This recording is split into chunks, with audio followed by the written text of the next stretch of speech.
Dumanlı gecelerde seni hatırladım. Uzak şehir, uzak yollar, sessiz kaldı adım. Qatarlar keçdi, dayanmadı bu stansiyer. Signal sanki deyir, geri qayıt. Külə gətirir qoxunu uzaqlardan. Səssizliyin içində qalıb arzularım. Hər mesaj, hər baxış sanki yarım qalıb. Bir şəkil, bir xatirə içimdə yanır. Uzak şehir, kalbimde derin iz. Her gece sessiz seni yazır. Sözler bitir ama bakışlar danışır. Yollar uzun, ürək seni çağırır. Uzak Şəhər bu səssizlik ağırdı. Sanki hər küçəsi səndən xatirə darıxırdı. Bir ümid, bir baxış, bir nəfəs qalıb. Uzaq olsam da ürəyimdə qalır. bilet aldım ama getmədim çünkü qorxdum.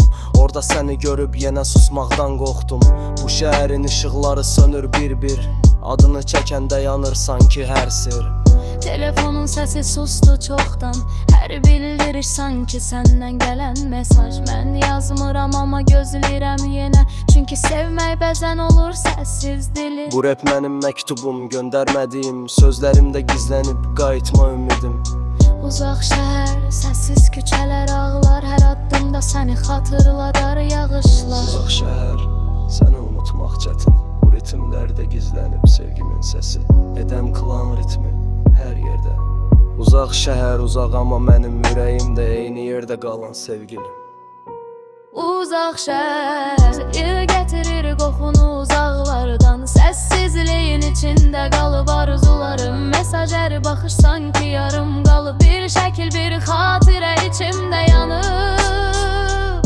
Uzaq şəhər, qəlbimdə dərin iz. Hər gecə səssiz səni yazır.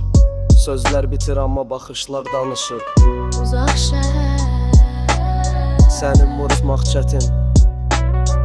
bu ritmlərdə gizlənildi. Sevgimin səsi, Edəm klan ritmi hər yerdə. uzaq şəhər.